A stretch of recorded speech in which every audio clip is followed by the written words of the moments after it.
चक्षुरोन्मीलितं येन तस्मै श्रीगुरवे नमः। नमः ओं विष्णुपादाय कृष्णप्रेष्ठाय भूतले श्रीमते भक्तिवेदांत स्वामिन् इति नामिने।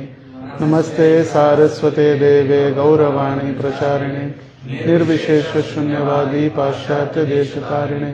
जय श्री कृष्ण चैतन्य प्रभु नित्यानंद श्री अद्वैत गदाधर श्रीवास आदि गौर भक्त वृंद। हरे कृष्णा कृष्णा कृष्णा हरे हरे, हरे राम राम राम हरे हरे। हरे कृष्ण।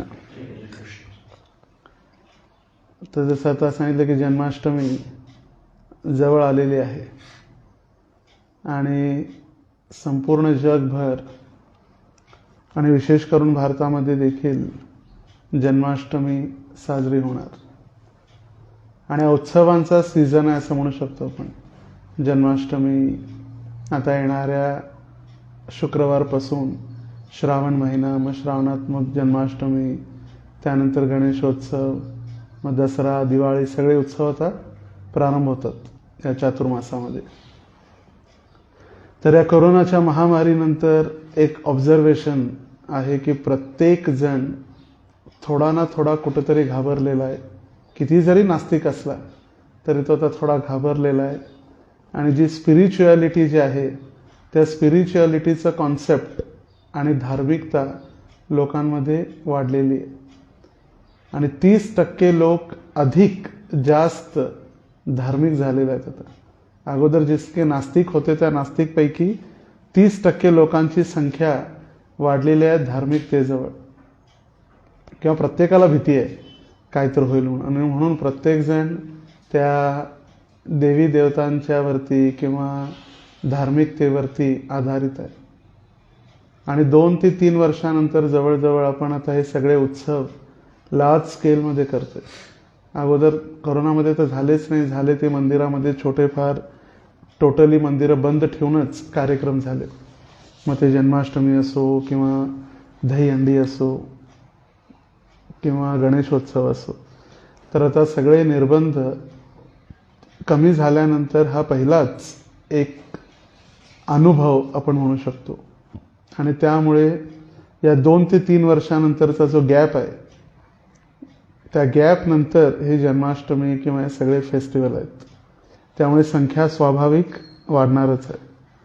आपण पाहतो की गौर पौर्णिमेला देखील जवळजवळ 1500 ते 2000 भक्त होते, त्यानंतर रामनवमीला पण 2000 होते, तर तेवढे दरवर्षी 2000 जन्माष्टमीला असायचे। मग याच्यावर आपण ॲटलिस्ट डबल जरी केले तरी 4 ते 5000 डिवोटीजचा प्रसाद आणि संख्या जन्माष्टमीला आहे। तर जन्माष्टमी जसे म्हणालो प्रत्येकजण सेलिब्रेट करतात, प्रत्येक हिंदू किंवा जे भारतीय आहेत आणि स्पेशली हिंदू समाजामध्ये आपण पाहतो जन्माष्टमी उत्साहाने साजरी केली जाते। मग त्या परंपरा वेगळ्या असतील, कोणी गणपतीचे जसे विग्रह आणतात तसे गणपती विग्रह आणल्याप्रमाणे जी कृष्णाची मूर्ती आणतात, कोणी घरी कृष्ण आहे तिथंच डेकोरेशन करतात, कोणी 56 भोग करतात, तर कोणी पूजा करतात, कोणी दहीहंडी करतात। आणि आपण पाहतो मुंबईसारख्या ठिकाणी तर दहीहंडीच्या साठीच मोठमोठे फेस्टिवल पण होतात। दहीहंडीमध्ये जवळजवळ हजारो एकत्रित येऊन विद्यार्थी, यंगस्टर्स, गोविंदा आला रे आला, मटकी फोड कार्यक्रम, आणि मग त्याच्यामध्ये मग त्या मटकी फोडच्या नावाखाली एक त्याच्या मागचा उद्देश आहे की भगवंतांचं स्मरण किंवा भगवंतांना आपल्या जीवनामध्ये आमंत्रण करणे।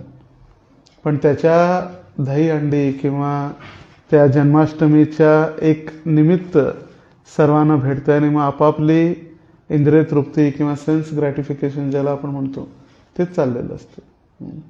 मग सगळ्या मुलं एकत्रित येऊन मग अंगावर पाणी काय फेकणार, मग कोणी चढणार, मग खाली पडणार, त्याच्यामध्ये मग दारू, ड्रग्स सगळे चालतात। आणि हे तर फक्त जन्माष्टमी, प्रत्येक सीझन, प्रत्येक फेस्टिवललाच ही अशी परिस्थिती आहे। जसं गुजरात, राजस्थानमध्ये दांडिया आणि गरबा प्रसिद्ध आहे, तर ज्या 9 दिवस झाल्यानंतर almost more than 3-4 lakhs abortion होतं गुजरातमध्ये। कारण का नीती नियम हे फक्त राहिलेले सगळ्यांना वाटते दांडिया गरबा कृष्णाने खेळले म्हणजे आपण सुद्धा रासलीला करू शकतो. खरं भगवंतानी रासलीला करण्या अगोदर भगवंत ज्या वेळी 6 दिवसाचे होते, किती 6 ओन्ली 6 days, त्यावेळी भगवंतांनी पुतनेचा वध केला.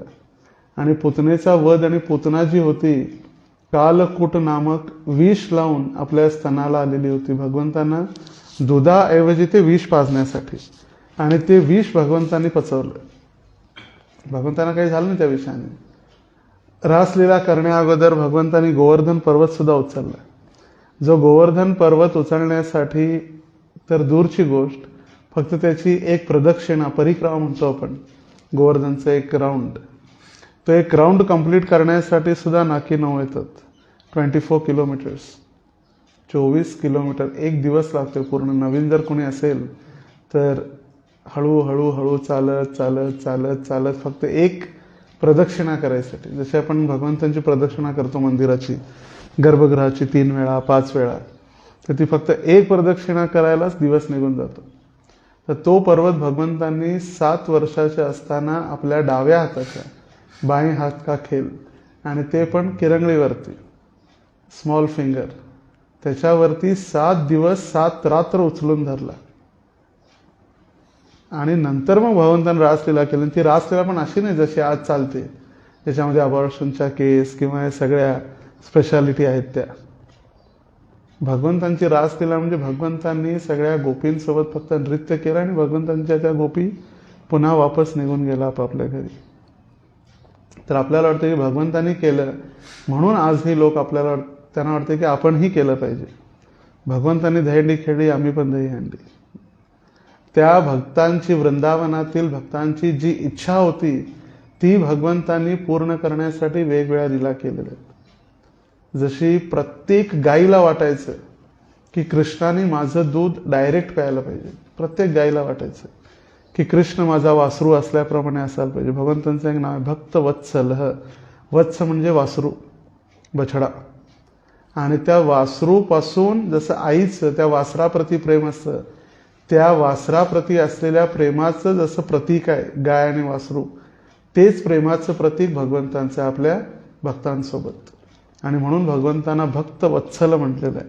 जसं गाईचं प्रेम आपल्या वासराप्रती आहे तसं भगवंतांचं प्रेम आपल्या भक्तांप्रती. तर ज्यावेळी गायींची भगवंतांनी इच्छा ओळखली तर भगवंतांना सांगावं लागलं नाही. भगवंत अंतर्यामी आहेत. प्रत्येक जीवाच्या हृदयामध्ये भगवंत परमात्मा स्वरूप स्थित आहे. आणि म्हणून भगवंतांनी ब्रह्मविमोहन लीला केली. कोणती? ब्रह्मविमोहन. ब्रह्माजींना भ्रमित करून टाकलं. ब्रह्माजी आपला फेरफटका मारताना हंस वाहनावरती बसून ज्यावेळी भगवंतांना पाहत होते सगळे वृंदावनामध्ये, आणि वृंदावनातील सगळे गोप भगवंतांचे मित्र दुपारच्या वेळी बसून जे टिफिन चाललेलं होतं भगवंतांचं भोजन, आणलेला सगळा भोजन प्रसाद सगळ्यांचं खाणं चालू होतं. तर सगळेजण आपण एक एक टेस्ट करून भगवंतांना देत होते. घरातून भगवंत आम्ही तुमच्यासाठी लाडू आणले, कोणी काही जेही आणलेले होते स्वीट्स. तर सगळ्यानंतर ब्रह्माजीने पहिले उष्ट कसं खाऊ शकतात, हे स्वतः टेस्ट करायला भगवंतांना खायला द्यायला. त्याने हा तर भगवंत, आपण तर भगवंतांविषयी ऐकलंय फार मोठी स्तुती, अनंत कोटी ब्रह्मांड नायक राजाधिराज, असे भगवंताने छोट्या मुलासारखं इथं चालू आहे. त्यानंतर कुणीतरी दही भात आणलेला होता, तो दही भात सुद्धा उष्टा भगवंताने खाल्ला. ते पण नंतर तर पाहिलं मधुमंगल नामक जो भगवंतांचा मित्र होता, त्या मधुमंगलने चोरून ताक पिलेलं होतं आणि ते ताक त्याच्या तोंडातच होतं. त्याने पिऊन असं तोंड मोठं जातं. भगवंताने त्याला मारल्यानंतर तिची पिचकारी आली तोंडातून, आ करून भगवंताने ते ताक सुद्धा पिलं डायरेक्ट. हे पाहिल्यानंतर तर ब्रह्माजी म्हटले हा मुलगा भगवंत असूच शकत नाही, इम्पॉसिबल. दुसऱ्याच्या तोंडातून होतं बघा ना, आजकाल कोरोनामध्ये संपर्क नाही किंवा कोणाला शिंक आली तर लगेच मास्क लावा. एवढं दुसऱ्याच्या तोंडातून आलेलं ताक ते भगवंताने पिल्यानंतर तर म्हटले नाही, हा भगवंत असूच शकत नाही. आणि एक क्षणासाठी आपण, एक क्षण म्हणजे एक 1/10 ऑफ सेकंड म्हणू शकतो. एक क्षणासाठी ते ब्रह्मलोकांमध्ये ते फिरले आणि वापस पृथ्वीवरती बघतच होते. त्या क्षणामध्ये इथं पृथ्वीवरती 1 वर्ष परिवर्तन झालं, 1 वर्ष पलटलेलं होतं. आणि त्या ब्रह्माजीने काय केलेलं होतं की सगळ्या भगवंतांच्या वासरांना लपून ठेवलं गुफेमध्ये. भगवंतांचे वासर आणि भगवंतांचे मित्र दोघांना गायब करून त्यांनी लपून ठेवलेलं होतं. आणि लपून ठेवल्यानंतर भगवंत शोधत राहिले सगळ्यांनी. एका सर्वसाधारण मुलाप्रमाणे भगवंत ॲक्टिंग कर, माहीत नव्हतं ना, भगवंतांना सगळं माहीत होतं. ब्रह्माजींनी पहिला गायींना लपवलं, वासरांना, आणि नंतर मी जेव्हा वासरांना शोधायसाठी गेलो त्यावेळी माझ्या मित्रांना सुद्धा लपून ठेवलं. आणि लपवल्यानंतर 1 वर्षाचा कालावधी निघून गेला. आणि बलराम जयंतीच्या दिवशी, आता येत्या ऑगस्टमध्ये बलराम जयंती पण आहे, रक्षाबंधनच्या नेक्स्ट डे, पौर्णिमेला, नारळी पौर्णिमा, रक्षाबंधन. तर रक्षाबंधन दिवशी ही लीला झालेली 1 वर्षापूर्वी, ज्या दिवशी रोहिणीने आणि यशोदेनं बलरामजींना सांगितलं, रोहिणीनं सांगितलं बलरामजींची आई, म्हटले तुझा आज बर्थडे आहे, आज जंगलात जायचं नाही गाय चारण्यासाठी, तुझा अभिषेक करायचा आहे, पूजा आहे, आरती आहे, तू जायचं नाही. आणि त्या दिवशी ही घटना घडलेली होती.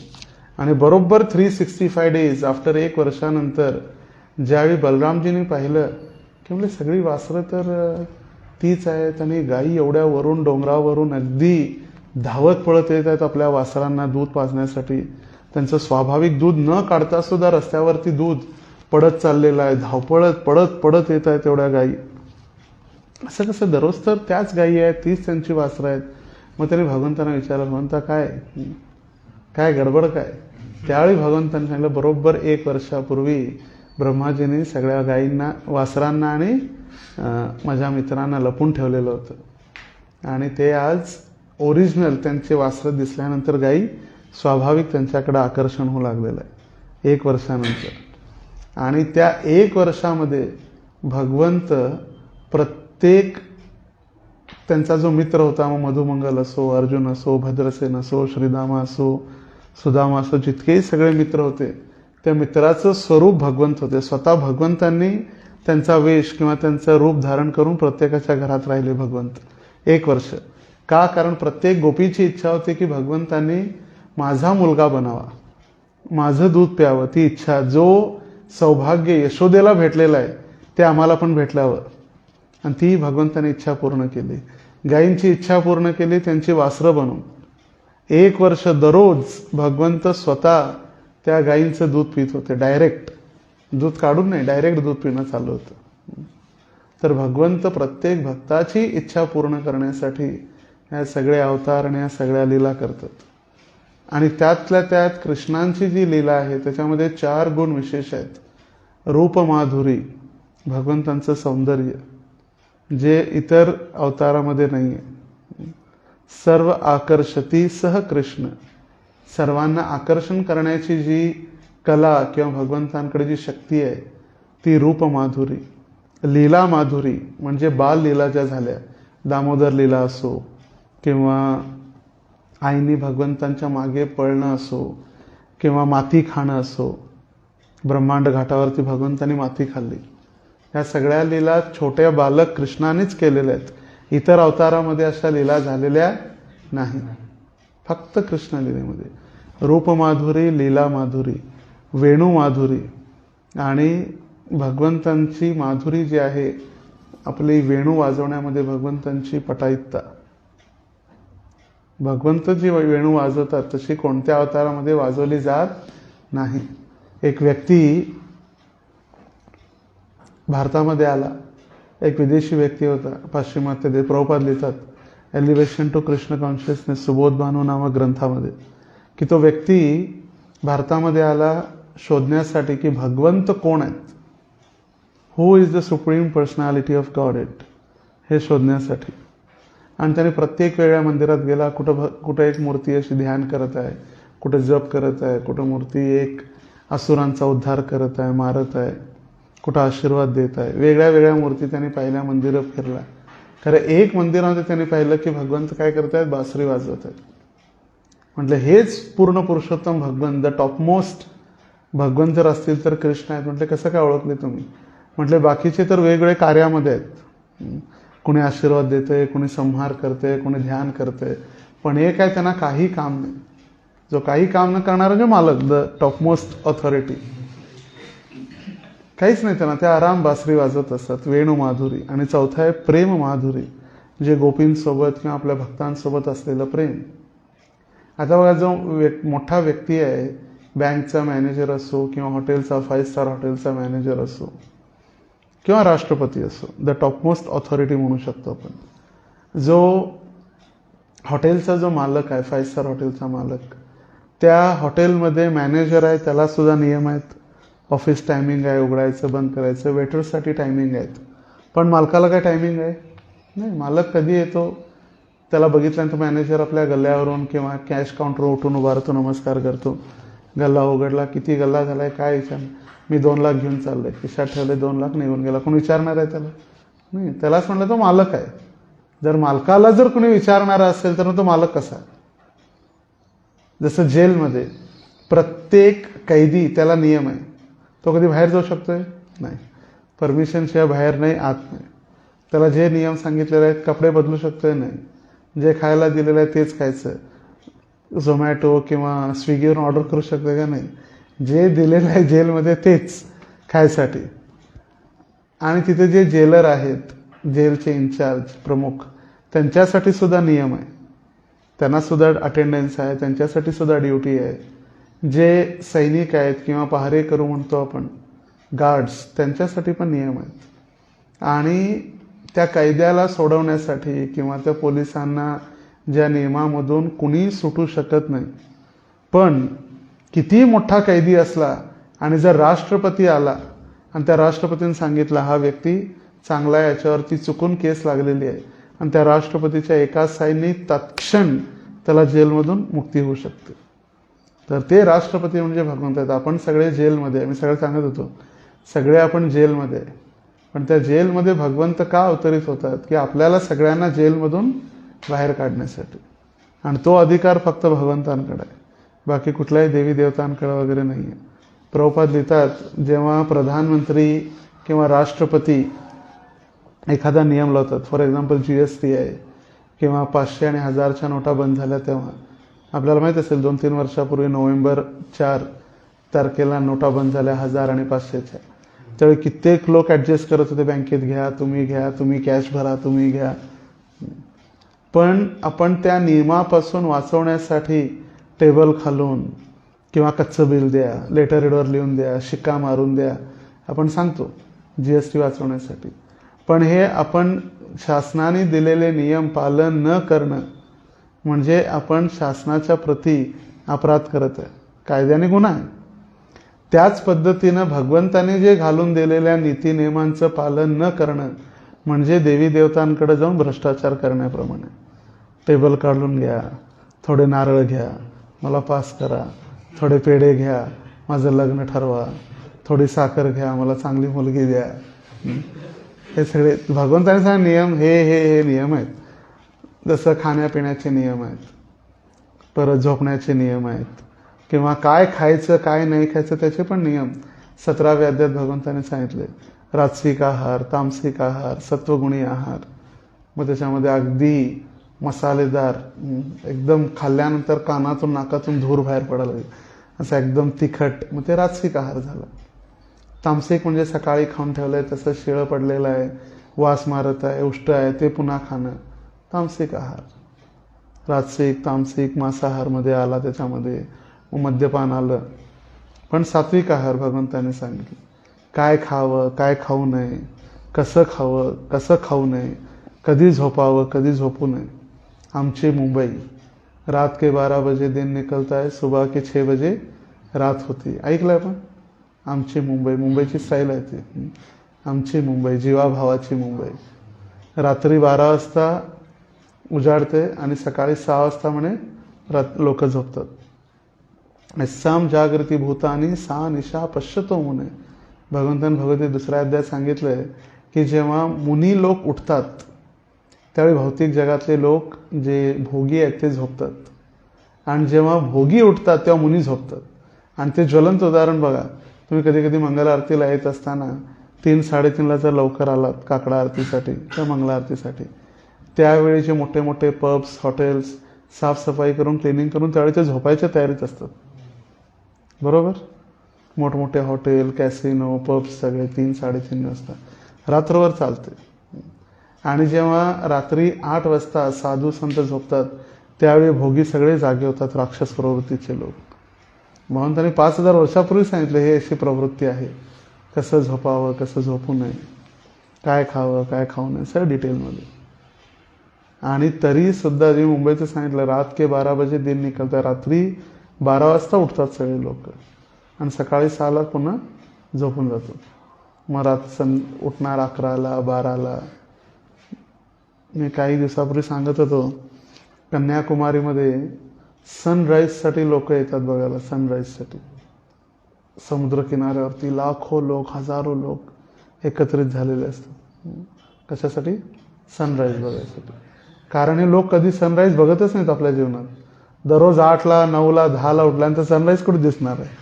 त्या एकच दिवशी लवकर येऊन सगळे थांबले असतात. सनराईज कुठे गेला? सूर्य आता हळूहळू वर येणार आणि त्याचे मग तो प्रकाश सूर्याचा अगदी समुद्रामध्ये दिसायला लागणार. पण आपण दररोज इथं आला बघा, मंगल आरतीनंतर 5-5:30ला बाहेर सूर्य समोरून येताना दिसू लागते. सूर्यवंशी लोक आहेत ते सगळे. आणि काही चंद्रवंशी फक्त रात्रीच जगतात. दिवसा कधी सूर्याला बघतच नाहीत, फक्त रात्री जागरण करत असतात. नाईट शिफ्टवाले, night shift and day shift. तर अशा पद्धतीनं आपलं कार्य असल्यानंतर भगवंतांना कसं समजू शकणार? आणि हे लोक असे आपले कार्य तृप्तीसाठी भगवंतांची जन्माष्टमी वगैरे करतात, फक्त आपल्या इंद्रिय तृप्तीसाठी. गोविंद आला रे आला, नाच गाणं. आता गणपतीच्या वेळेला पण बघा ना, मोठमोठे डीजे, पिक्चरचे गाणे, त्याचा काहीही दूर दूरपर्यंत संबंध नसतोय. विचारते गणपती म्हणत असणार, कधी मला लवकर विसर्जन करतात, जातो बस झालं, 11 दिवस नको. कारण त्याच्यातच मग ते कॅरम चालते, रात्रभर डीजे चालतात, पिक्चरची गाणी चालतात. अशी नव्हती परिस्थिती अगोदर. वैदिक पद्धतीमध्ये दिवसभर वेगवेगळ्या पूजा अर्चना किंवा गणहोम व्हायचे. गणहोम आजकाल कोणाला माहीत सुद्धा नाही गणहोम म्हणजे काय असतं. होम केले जायचे गणपतीसाठी. त्यानंतर रात्रीच्या वेळी कीर्तनं व्हायची मंडपांमध्ये, आरत्या व्हायच्या. मला आजही आठवतंय, ज्या गल्लीमध्ये आम्ही राहायचो बेळगावमध्ये, भारत सार्वजनिक गणेशोत्सव मंडळ, अंसुरकर गल्ली बेळगाव. तर त्यावेळी जवळजवळ 1.5 तास आरत्या व्हायच्या. 1.5 तास, 52-55 आरत्या. इथे एक आरती कुणाला येत नाही, कॅसेट लावून TV आपलं रेकॉर्डर डीजे चाललंय, सुख करता दुःख करता, आणि ती आरती एक झाली की बस करा, संपलं. 50 आरत्या, सगळ्या आरत्या. विठ्ठलाची आरती, आरती ज्ञानराजा महाकैवल्य तेजा, सगळ्या आरत्या पूर्ण. एक 1.5 तास. तो पुजारी आरती, ब्राह्मण जायचा, आरती स्टार्ट करून चेअरवर झोपायचा, घालिंग लोटांगण चालू झाल्यावर उठायचा, बस. 1.5 तास किती थांबणार? तर सगळ्या आरत्या करून. तर त्या आरत्या भक्तिभाव तर राहिलाच नाही. त्याच्यामध्ये कॅरम, डीजे. बघा ना, गणपतीकडं काही नसतं, फळं नसते, दिवा नसतो, काहीच नाही. आणलेल्या दिवशी, ज्या दिवशी मोरया मोरया मोरया, बस. देवा हो देवा गणपती देवा, तुमसे बढ़कर कौन, और भक्तजनों में हमसे बढ़कर कौन. पण भक्ती जीवनामध्ये हमसे बढ़कर कौन नाही, हम सबसे छोटे और हमसे बढ़कर सब है. आपलं जे अस्तित्व आहे, ते अस्तित्व सगळ्यात दासोस्मी, सगळ्यात आपण भगवंतांचे दास म्हणून. आणि मग ती सेवा, मग भगवंत प्रभू आणि आपण त्यांचे दास म्हणून भगवंतांची सेवा. मग ती कोणती सेवा असते? कधी कधी विचार येते की अरे सगळेजण मोठी मोठी सेवा करतात, आम्हाला फक्त क्लिनिंग सेवा आहे. पण तेही सगळ्यात महत्त्वाचं आहे. क्लिनिंग करणं तितकंच महत्त्वाचं आहे जितकं एक प्रवचन किंवा कथा करतो, तेही दोन्ही समान आहे. सगळ्या सेवा भगवंतांच्या दृष्टिकोनातून समान आहेत. जसं मी सांगितलं सकाळी, त्याच पद्धतीने आपण जर चांगला प्रचार केलाय, नवीन नवीन लोकांना मंदिरात बोलवलं, जर मंदिरात सफाईच नसेल, काय प्रचार करणार आपण? इस्कॉन मंदिर प्रसिद्ध आहे 2 कारणासाठी. एक अर्चा विग्रहांची सेवा आणि हायेस्ट क्लिनलीनेसचं स्टँडर्ड जे आहे हायेस्ट. बाकीच्या मंदिरामध्ये बघा सगळ्या जाळ्या लागलेल्या असतात, तिथंच वाळलेली फुलं असतात, श्रावण सोमवारी घातलेली फुलं डायरेक्ट नेक्स्ट श्रावण सोमवारीच काढली जातात. जसे वेगवेगळे पुतळे आहेत राजनेत्यांचे वगैरे, कधी कधी ते हार घातलेले वर्षभर नाही काढत, तो पार सुकून तिथं सडून जातोय हार. मग नंतर वर्षातून एकदा धुवून त्यांची जयंती आली की मग मंडप वगैरे घालून लाइटिंग लावून चालते. तसं नाही. तर बघा 24/7 भगवंतांच्या 6 आरत्या, 7 वेळा भोग, 6 आरती, 7 टाइम्स, आणि तेही एक्झॅक्ट टाईमनुसार. अमेरिकन स्टँडर्ड टाईम, इंडियन नाही. इंडियन म्हणजे 4ला सांगितलं की 5ला आलं तरी चालतंय, ते इंडियन स्टँडर्ड आहे. अमेरिकन स्टँडर्ड म्हणजे त्याच वेळेला शंखाचा आवाज ऐकून आपण वॉच सेट करू शकतो. सकाळी पहिला भोग लागतो भगवंतांना 4 वाजता. कितीला? 4. 3:55 भगवंतांना उठून 4 वाजता भगवंतांना उठल्यानंतर दुधाची खीर आणि स्वीट्स. दुसरा भगवंतांचा शृंगार झाल्यानंतर फ्रूट्स.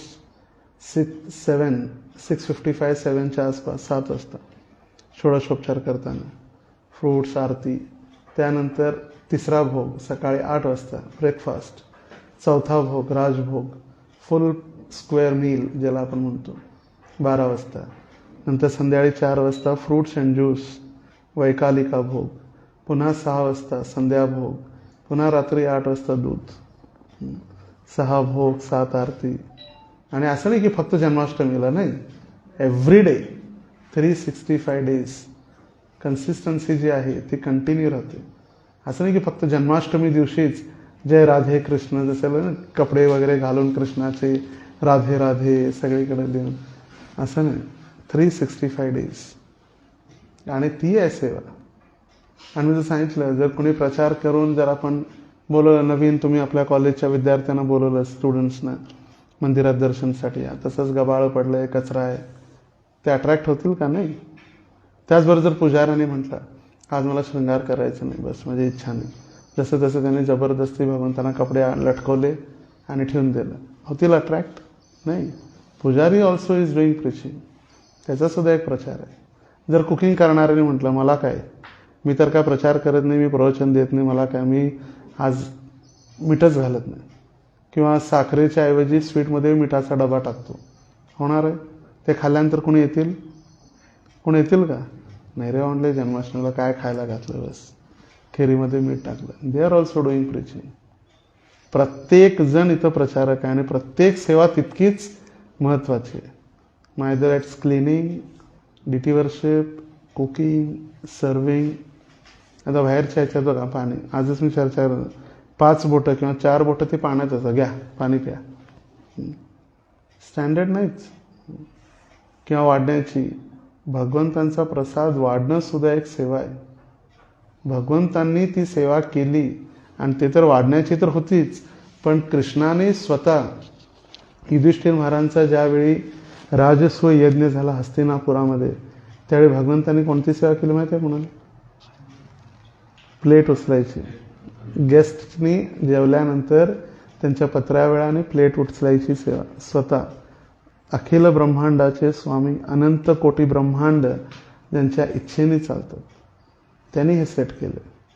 ज्या भगवंत लहान होते, आपण पाहिला असेल फोटो, आपल्या वडील नंद महाराजांच्या पादुका डोक्यावर उचलायला तर येत नव्हत्या, मग त्या जशा तशा उचलून डोक्यावर ठेवल्या आणि त्यांनी नंद महाराजसाठी पादुका घेऊन आले. भगवंत लाकडाच्या पादुका मोठ्या, कुठं उचलता येत त्या भगवंतांना? तसं भगवंतांनी संपूर्ण अनंत कोटी ब्रह्मांडाला उचललेलं आहे. पण ते भगवंत त्या एका लहान बालकाची भूमिका चाललेली असल्यामुळे पादुका उचलणं सुद्धा त्यांना कठीण होत होतं. ब्रह्मांड घाट जो आहे गोकुळमध्ये, यमुनेच्या काठावरती, ज्यावेळी भगवंतांच्या मित्रांनी सांगितलं यशोदेला, कृष्णाने मिठी खाल्ली, माती खाल्ली, माती खाल्ली, आणि त्यावेळी भगवंतांना सांगितलं तोंड उघडून दाखव, आ कर. आणि आ केल्यानंतर यशोदा काही क्षणासाठी तर आश्चर्यचकित झाली. अनंत कोटी ब्रह्मांडांचे सूर्य, चंद्र, सगळे ग्रह भगवंतांच्या तोंडामध्ये दिसू लागले. त्याच्यात आपलं सूर्य जे आहे, सौरमंडल आपलं ते दिसू लागलं. त्याच्यामध्ये सगळे ग्रह, सूर्य, चंद्र, त्याच्यामध्ये पृथ्वी, त्या पृथ्वीमध्ये वृंदावन, वृंदावनमध्ये यमुना, आणि यमुनेच्या काठावरती यशोदा कृष्णाच्या तोंडात पाहते, हे सुद्धा तिला दिसलं. आणि ती भ्रमीतून चक्करून पडणार, त्यावेळी भगवंतांनी ते दृश्य बंद करून टाकलं लगेच. आणि तिला वाटलं की नाही हे काहीतरी भ्रम होता, मी काहीतरी स्वप्न पाहत होते, भ्रम होता माझ्यासाठी. तर हे आहेत भगवंत, कोणी सर्वसाधारण नाही. जसं गणपतीमध्ये म्हणा किंवा कोणत्याही उत्सवामध्ये म्हणा, शिवजयंतीला मला आठवतंय ज्यावेळी यूथ कन्व्हेन्शन होतं ना, आता वाड्याला यूथ कन्व्हेन्शन एप्रिलमध्ये 16 संडे, एप्रिलचा 14 एप्रिल नंतर होणारा संडे जो होता, त्याची ट्रेन होती रात्री. तर इतकी आंबेडकर जयंतीची मुलं, इतके DJ आणि साऊंड, रस्ते बंद सगळे. सोलापूर रेल्वे स्टेशनच्या इथं त्यांचा मेन बेस असल्यामुळे रस्ते बंद, गाड्या बंद, सगळं. 1-1, 2-2 किलोमीटर बॅग घेऊन सगळे पळत जाऊन सगळ्यांनी ट्रेन पकडली त्या दिवशी. तर ही भक्ती नाही आहे. दारू, नशापान करणं, भक्तीचा त्याच्यामध्ये दूर दूरपर्यंत काहीच लवलेससुद्धा नाही आहे. डान्स, तो कुठला डान्स आहे तोच कळत नाही. नागिन डान्स आहे की डिस्को डान्स आहे की कॅबरे डान्स आहे, कुठला त्या डान्सला तो शोधणं सुद्धा, त्या कुठला एक त्याला काहीच म्हणजे अर्थ नसलेले डान्स आहेत. आणि त्यांना ही भक्ती आहे. We are the followers of Babasaheb Ambedkar, we are the followers of Mahatma Gandhi, we are the followers of Chhatrapati Shivaji Maharaj. शेवटचे राजा आणि ऋषी जे एकत्रित, राजर्षी ज्याला म्हणतात, राजा आणि ऋषी, ज्याच्यामध्ये ऋषीची गुणवत्ता देखील आहे आणि राजाचा एक क्षत्रियता देखील आहे, ते शेवटचे राजऋषी झाले छत्रपती शिवाजी महाराज. त्यानंतर तसा राजा पुन्हा नाही. ज्यावेळी शिवाजी महाराजांकडे तुकाराम महाराजांची तक्रार गेली, म्हणजे तुकाराम महाराज अगदी साधारण तुच्छ कुटुंबातून आहेत, ब्राह्मण नाही आहेत, एक सर्वसाधारण कायस्थ परिवारांमधून आहेत, आणि तरीसुद्धा ब्राह्मण त्यांच्या चरणी लोळतात, ते ब्राह्मणांना दीक्षा देतात आणि अभंगमच्या नावाखाली वेदोक्त शास्त्रांवरती टीका टिप्पणी करतात. त्यांना काही अधिकार नाही. शिवाजी महाराजांनी आपले जे मोरोपंत होते, प्रमुख सेनापती, त्यांना पाठवलं काही सैनिकांसोबत आणि सगळे सोन्याचे दागिने, कपडे, वस्त्र त्यांच्या घरी पाठवले. त्यावेळी तुकाराम महाराज नव्हते घरी, त्यांची पत्नी जिजाऊ आणि त्यांची मुलं होती. आनंदाने ते कपडे घेतले, दागिने घेतले, घातले. आणि त्यावेळी तुकाराम महाराज आले आणि ते म्हणाले की काय हे तर आपलं नाही आहे. परद्रव्य परनारी झाली विषाची परी, दुसऱ्याची पत्नी, दुसऱ्याचं धन आम्हाला माती समानतेने टाकून दिलं जमिनीवर, लिटरली. आणि टाकल्यानंतर लगेच मुलाने पण आपले दागिने, हार वगैरे काढून जमिनीवर टाकून दिले. जुने जे आपले वस्त्र होते, कान टोपी, ते घातली सगळ्यांनी, मुलांनी. ते पाहत होते सगळं दृश्य. आणि मोरोपंतांनी सांगितलं तुकाराम महाराजांना की शिवाजी महाराजांना आपल्याला भेटायचं आहे, चला. म्हणजे शिवाजी महाराजांना मला देण्यासारखं त्यांच्याकडं काय आहे? काहीच नाही त्यांच्याजवळ. आणि हे हाडामासाचं चालतं बोलतं स्वरूप घेऊन त्यांच्यासमोर जाऊन मला तरी काय मिळणार आहे? आणि कशालाही वेळ व्यर्थ घालवायची. जर शिवाजी महाराजांना सांगायचंच असेल तर माझा एक संदेश द्या. कंठी मिरवा तुळशी, व्रत करा एकादशी, म्हणता हरीचे दास, तुका म्हणे मजे हिची आस. शिवाजी महाराज सांगा, जर संदेशच माझा एक आहे की गळ्यात कंठीमाळा घाला. कंठी मिरवा तुळशी, कंठी म्हणजे हा कंठ, आणि तुळशी माळ जर घालायचं असेल काय करा, तुळशी माळ गळ्यात घाला. कंठी मिरवा तुळशी, व्रत करा एकादशी, आजचं जे एकादशी आहे तशी एकादशी व्रत करा. म्हणता हरीचे दास, आणि काय बना, हरीचे दास बना, हरिभक्त बना. तुका म्हणे माझं हिची आस, ही एकच माझी आस म्हणजे इच्छा. आणि हे जेव्हा ऐकलं, शिवाजी महाराज जे लपून बसले लगेच आले आणि पायात लोटांगण घातलं. म्हटले, जा मोरोपंत, तुम्ही जा आणि माँसाहेबांना सांगा की दगड मातीच्या किल्ल्यात दडून बसलेल्या शत्रूंवर विजय मिळवण्यापेक्षा हृदयात दडून बसलेल्या काम क्रोधादी शत्रूंवर विजय मिळवण्यात शोभा गुंतलेला आहे. म्हटले, राज्याचं काय होणार? म्हटले, राज्य तुम्ही सांभाळा. तर हे होते राजे, आणि त्यांच्या जयंतीमध्ये आपण पिक्चरची गाणी लावून नाचतो. हे कधी त्यांनी जीवन वाचलं पण नसणार. कधी वाचलंय कधी शिवाजी महाराजांचं जीवनी? कधीच नाही. कुणाला त्यांच्याबद्दल माहीत नाही, चरित्र. त्याच दिवशी एकदम मराठा जागा होतं लगेच. एक शेंदूर लावल्यानंतर, फेटा बांधल्यानंतर मराठा, द ग्रेट मराठाज. आणि युद्ध चालू झाल्यानंतर दरवाजा बंद करून मराठे आत बसतात सगळे, द ग्रेट मराठा वॉरियर्स. युद्ध झालं किंवा जर कुठं जर संकट आलं तर मग दरवाजे कड्या लावून लगेच सगळे आत. असे नव्हते सगळे. तर आपण जेही करतो त्याचे तत्व आणि सिद्धांत, आपण का करतो, कशासाठी करतो, त्याचा उद्देश काय, हे जाणणं फार महत्त्वाचं आहे. आपण भगवंतांची भक्ती करतो कारण भगवंतांनी आपल्याला सर्वस्व दिलेलं आहे आणि शेवट भगवंतांकडे वापस जाण्यासाठी, भगवंतांच्या धामात जाण्यासाठी, भगवंतांची प्राप्ती करण्यासाठी हा सगळा खटाटोप म्हणू शकतो आपण. भगवंतांची प्राप्ती व्हावी यासाठी. उद्देश आपला जर गोल क्लिअर आहे तर मग आपलं कार्यसुद्धा क्लिअर आहे. आपलं जर विजनच क्लिअर नसेल, if you don't have any vision, तर मग कसं आपण कार्य करणार? विजनच क्लिअर नाही आपलं.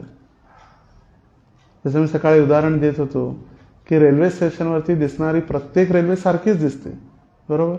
रंग तोच आहे. S1, S2, S3 सगळं लिहिलेलं आहे. B1, B2, AC compartment, sleeper compartments, pantry car सगळ्या. कुठल्याही ट्रेनमध्ये बसला तर आपण जाऊ शकतो का दिल्लीला? सगळ्या सारख्याच आहेत की. रेल्वे स्टेशन पण तेच आहे. सोलापूर जंक्शन, सगळ्या रेल्वे पण त्याच आहेत, दिसायला पण तशाच आहेत. जाऊ शकतो दिल्लीला? नाही, कारण का तर डेस्टिनेशन जे आहे, गंतव्यस्थान, ते वेगळं आहे. कुठली ट्रेन साऊथ इंडियाला जात असेल, कुठली मुंबईला जात असेल.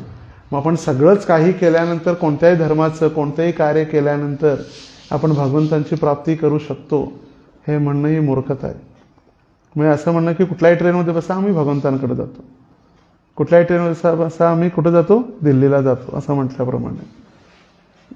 पण ट्रेन कुठं जाते, त्या ट्रेनचं तिकीट, सीट नंबर कन्फर्म असल्याशिवाय आपण चढत नाही. आणि आता तर कोरोनाच्या काळानंतर तर वेटिंगवाल्यांना घेत सुद्धा नाहीतात. Only confirm tickets. ज्यांचं कन्फर्म तिकीट आहे त्यांनाच एंट्री दिली जाते. त्याच पद्धतीने आपलं तिकीट कन्फर्म करण्यासाठीच भगवंत स्वतः येतात, ती सेवेची संधी देतात आणि ती सेवा केल्यानंतर आपले जे वेट लिस्टेड तिकीट्स आहेत त्या मग कन्फर्म होतात. नाहीतर आहेतच लोक वेगवेगळ्या, कुणाकुणाची ना कुणाची सेवा चाललेलीच आहे. मग ती कुणाची नाही केली तर if they are not serving God they will serve dog. कुणाची ना कुणाची सेवा चालूच आहे. लहान मुलं आईवडिलांची सेवा करत आहेत, आईवडील आपल्या मुलांची सेवा करत आहेत, शिक्षक विद्यार्थ्यांची, विद्यार्थी शिक्षकांची सेवा करत आहेत, बॉस आपल्या नागरिकांची किंवा नोकरांची, नोकर आपल्या बॉसची सेवा करत आहेत, नेता आपल्या जनतेची सेवा. प्रत्येकजण कुणाची ना कुणाची सेवा करत चाललेला आहे. पण भगवंतांची सेवा नाही केली तर शेवटी GOD गॉड आणि DOG डॉग, फक्त उलटं केल्यानंतर. आता इथं आपण तेवढं नाही आहे, पण विदेशात, पाश्चिमात्य देशात जर गेलं तर ते लोक भगवंतांची सेवा नाही करत, गॉडला मानत नाहीत. मग ते कोणाची सेवा करत आहेत? डॉगची. सकाळी डॉगला मॉर्निंग वॉक, इव्हनिंग वॉकला घेऊन जायचं. मग ते डॉग टॉयलेट करायला लागल्यानंतर ते टॉयलेट गोळा करायचं, मग ते नेऊन डस्टबिन वगैरे टाकायचं. किती एक लाजीरवाणी, पण त्यांना वाटतं की far we R very advance आणि फार मोठे ॲडव्हान्स आहे. कुत्र्याने ॲक्शन जरी केली की लगेच तयारीत पाहिजे. तिथं कचरा घाण झाली की मग $500 पेनल्टी. मग ती जशी सुपली असते ना, आपण कचरा भरतो तशी सुपली घेऊनच जायचं, हिंडास त्याच्या कुत्र्याच्या मागे. जरी त्याने ॲक्शन केली की लगेच खाली गोळा करायचं. आहे परिस्थिती अशी. दिस इज फॅक्ट्स. हे फॅक्ट आहे, अशी परिस्थिती आहे. आणि आपल्याला वाटतं की पाश्चिमात्य देशात, आणि प्रत्येकजण जो विदेशात जातो तो मोठ्या कंपनीमध्ये जॉब नाही करत, ही आपली एक भ्रांत धारणा आहे. आपल्याला वाटतं विदेशात आहे. विदेशात काय करते? विदेशात गॅस एजन्सी, गॅस स्टेशनवर असतात गॅस भरायसाठी, टॉयलेट बाथरूम साफसफाई करायसाठी, जास्तीत जास्त लॉरी चालवण्यासाठी, किंवा जे लॉजिंग बोर्डिंग आहे तिथं क्लिनिंगसाठी. बस आपल्याला वाटतं विदेशात. फॉरेन रिटर्न कारण तिथं काय करतं, टोप्या विकत असतात रस्त्यावर. स्ट्रीट लाईट्सवरती जेव्हा जेव्हा रेड सिग्नल्स वगैरे होते मग तिथं टोप्या विकणं किंवा सगळं. आणि भारतात येताना मग तिथले एक नवीन थोडे कपडे सूटबीट घालावं फॉरेन रिटर्न. पण असले तर कुणाला माहीत आहे. आणि बघितलेलं आहे मी स्वतः, अशी आहे परिस्थिती. एक भक्त होते म्हणे, त्याने दुबईच्या जो दुबई इंटरनॅशनल एअरपोर्ट आहे तिथे एक भक्त टॉयलेट क्लिनिंग करत होता. राम गोविंद महाराज आपल्याला माहीत असतील. राम गोविंद महाराज ने ओळखले, अरे तू तो भक्त था, डिवोटी था, टेम्पल में रहता था, तू क्या कर रहा है इधर? बोले महाराज ये साफ सफाई का काम कर रहा हूँ.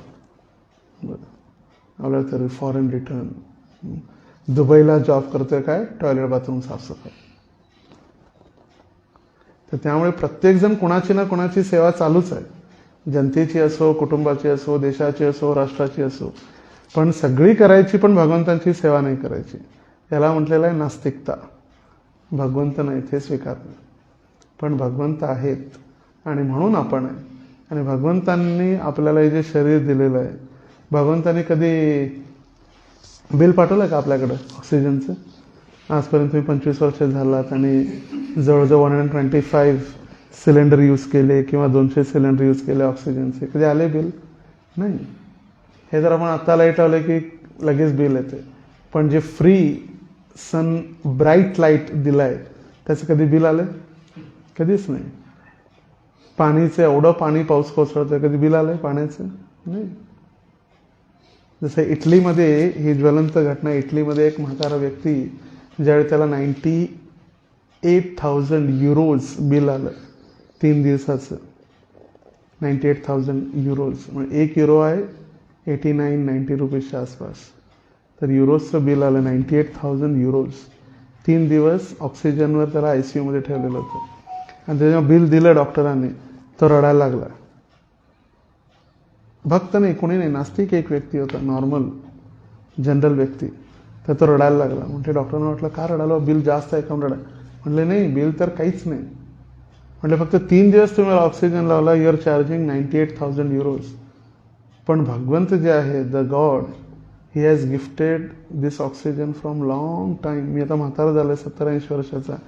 कधीही त्यांनी त्या एकाही ऑक्सिजनचं बिल मला अजूनपर्यंत पाठवलं नाही. त्यासाठी मी रडालो. How grateful I am. आणि ते किती आपली काळजी घेतात यासाठी. तेव्हा भगवंत आपल्याला प्रत्येकाला दिलंय. अशी कोणती मशीन आहे का ज्याच्यामध्ये आपण समोरून गवत घातलं तर पाठीमागून दूध येते? नाही. आपण जन्म घेण्या अगोदर दुधाची व्यवस्था सुद्धा कोण करणार आहेत? भगवंतच आहेत. जन्माच्या अगोदर बरोबर त्या जन्म देणाऱ्या आईलाच दुधाची व्यवस्था केली जाते, सगळ्यांना नाही. जो जन्म देणारी आहे तिलाच ती व्यवस्था केली जाते.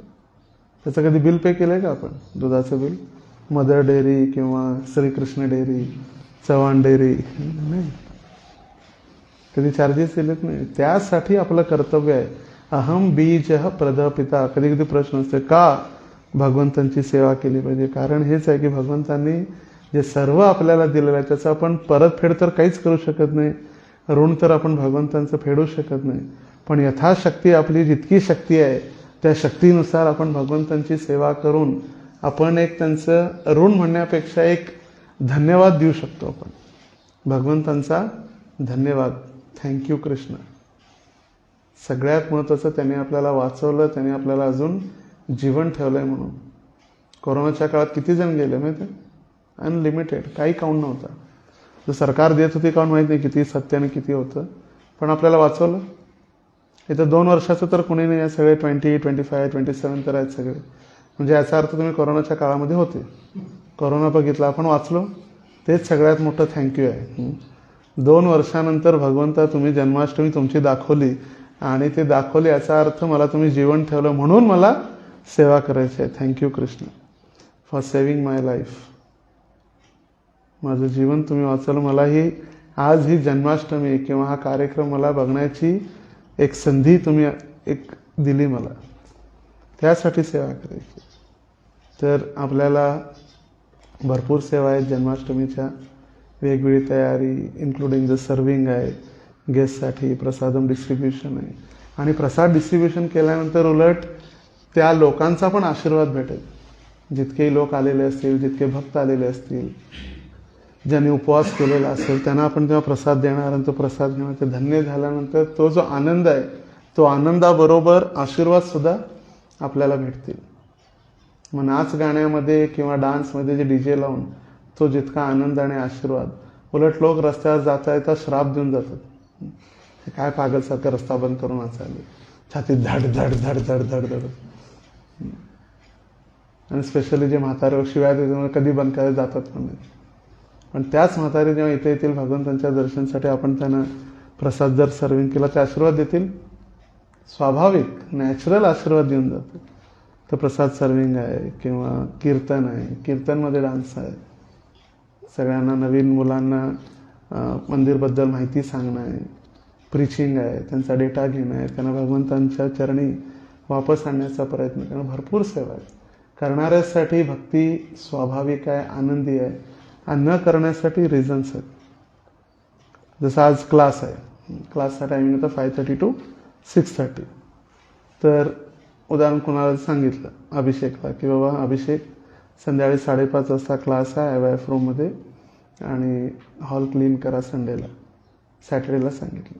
संडेला सकाळी विचारलं, प्रभूजी संध्याकाळी क्लास आहे ना, अजून 5:30, आत्ता तर 9 वाजलेत सकाळी. असं नाही, अभिषेक मी उदाहरण दिस इज जस्ट एक्झाम्पल. तर 9 वाजता सांगितलं, प्रभूजी प्रसाद घेतो 9 वाजता, संध्याकाळी क्लास. 12 वाजता विचारलं, प्रभूजी कशाला टेन्शन घेता, संध्याकाळी आहे ना, आत्ता तर 12 वाजले, 5 तास आहेत आपल्याकडे, 5 तास. 3ला विचारलं, प्रभूजी वी हॅव 2.5 hours अजून, एक छोटासा रूम क्लीन करायचा आहे, कशाला टेन्शन येतं. मग 5:30ला क्लास आहे, मग 5:15ला यायचं, जसं तसं इथं तिथं थोडंफार सांग. काय प्रभूजी साफ नाही केलं व्यवस्थित, कचरा तसाच आहे. प्रभूजी 15 मिनिटात काय काय करू मी, 15 मिनिटात काय काय सेवा करू सांग, what can I do in 15 minutes.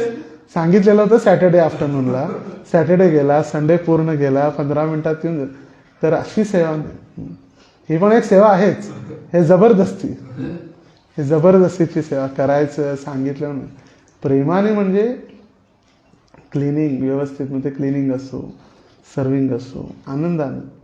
जसं कधी कधी सर्विंगवाल्यांना सांगितलं जातं, 1 बकेट स्वीट आहे, लिमिटेड द्या. ते 1 बकेटमधलं अर्ध बकेट उरतंय 1000 लोक प्रसाद घेतल्यानंतर सुद्धा. का? कारण त्यांना आपलं चिंता असते, आम्ही वाढणारे, आम्हाला भेटलं नाही तर काय होणार. म्हणून आम्ही नवीन चालू केलंय, जे ना सर्विंग करायचं आहे सेवा, तुम्ही पहिला प्रसाद घ्या, पोटभर खा, नंतर सर्विंग करा, म्हणजे तुमचं चिंतन काढून ठेवण्यामध्ये राहणार नाही. पहिला प्रसाद घ्या पाहिजे तर, नंतर सर्विंग करा. खरं पोटभर प्रसाद द्या सगळ्यांनी. तर 14 पासून आपला फेस्टिवल आहे. 14th हरिनाम संकीर्तन, बुक डिस्ट्रीब्युशन वगैरे करू. नंतर 16th एक 17th पासून 3 दिवस कथा आहे, 17, 18, 19th main Janmashtami festival. 20th आपलं प्रभुपादांचा आविर्भाव, 126th अपीअरन्स डे. 1896 आणि 2022 126th अपीअरन्स डे. आणि त्यानंतर सगळ्यांचा प्रसाद झाल्यानंतर मग IYFद्वारे वाइंडअप. जे आपण बाहेरच्या भक्तांकडून किंवा लोकांकडून अपेक्षा करू शकत नाही. कार्यक्रमच्या अगोदर येतील, सगळे सेवा करतील, कार्यक्रममध्ये पण सेवा करतील, पण सगळ्यात महत्त्वाची सेवा जी आहे ती वाइंडअप आहे. जसं होतं तसं ठेवणं. लाखो रुपयाची खरेदी केलेलं सामान आहे, आता कार्यक्रम झाल्यानंतर सगळं तिथंच पडलेलं असते. प्लेट्स आहेत किंवा भांडी आहेत, व्यवस्थित जसं होतं तसं. That is the property of Krishna. प्रत्येक भक्तांनी 11 रुपयेपासून 51%, 100, 1000, लाख रुपये कलेक्शन केलं आणि त्यांच्या धनराशीमधून त्यांनी भगवंताला दिलेल्या पैशामधून हे सगळं एकत्रित केलेलं आहे. त्यामुळे wasting anything means offending Krishna directly. आणि प्रभूंच्या संस्थेमध्ये म्हणून प्रत्येक गोष्ट जशी आहे तशी आणून त्याला वापस ठेवण्याचं सगळ्यात मोठं एक चॅलेंज असतं. कारण का 3 दिवसाच्या कारण सगळे जातात घरी, थकून गेलो प्रभू, बस जन्माष्टमी रात्री बापरे 12 वाजले, थकून गेलो उपवास करून. पण वाइंडअप जे आहे ते आपण सगळ्यांना आपल्याला करायचं. त्यासाठी शक्ती थोडी जपून ठेवा.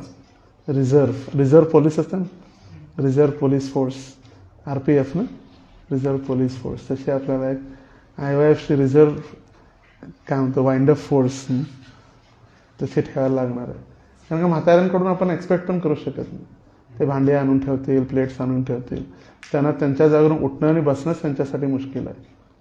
आणि यंग जनरेशन जे यंग ब्लड, खवलता हुआ खून, दौड़ता भागता हुआ खून, त्याच्यासाठी हे हार्ड सेवा आपणच करू शकतो. नंतर म्हातारपणात आहेच मग माळा हातात घेऊन बसायचं 24 तास. आले कुठून आले कुठून, कुठून कुठून आले आले, आले यम आले यम, यम यम आले आले, कुठून यम आले. कारण का राम तर येत नाही, कृष्ण नाव घेता येत नाही. आले कुठून, कुठून कुठून आले आले, आले यम, यम यम आले आले. जसं एखाद्या व्यक्तीने सांगितलं वडिलांना आपल्या, बाबा भोला बोलो भोला. ते म्हणतात ते नाही, कोका कोला. कोका कोला म्हटलं आणि मेला तो व्यक्ती. म्हणून ते इलाहाबाद वाराणसीमध्ये सगळ्यांना कोका कोला वाटत होते. म्हणजे कोका कोला काय वाटेल, मेरा पिताजी की इच्छा, अंतिम इच्छा थी कोका कोला. उनको हमने कहा भोला बोलो बाबा भोला, उन्होंने कहा कोका कोला, इसलिए हम कोका कोला बांट रहे. एकदा मी द्वारकेत बघितलं, ते कॅडबरीज डेअरी मिल्क चॉकलेट वाटत होते टेम्पल हॉलमध्ये प्रसाद. म्हणजे प्रसाद दिजिए प्रसाद, आम्हाला प्रसाद कुठला, डेअरी मिल्क. कोण कोणत्या इच्छेने शरीर सोडल आणि काय इच्छा करतील काही सांगता येत नाही. त्यामुळे आपल्याला एक संधी भगवंताने दिलेली आहे. सगळ्या सेवा समान आहेत. कोणती श्रेष्ठ, कोणती कमी, ही कमीची सेवा आहे, ही हायेस्ट सेवा असं काही नाही. सगळ्या सेवा आपल्यासाठी समान आहे. तर तयारी करा चांगली, इन्क्लुडिंग फंड रेझिंग आहे, कलेक्शन आहे, सगळ्यांना इन्व्हिटेशन देणं आहे, जास्तीत जास्त लोकांना जन्माष्टमीबद्दल माहिती देणं आहे आणि सगळ्यांना आमंत्रित करणं आहे. ठीक आहे. हरे कृष्णा कृष्णा कृष्णा हरे हरे, हरे राम राम राम हरे हरे. श्री श्री राधा दाम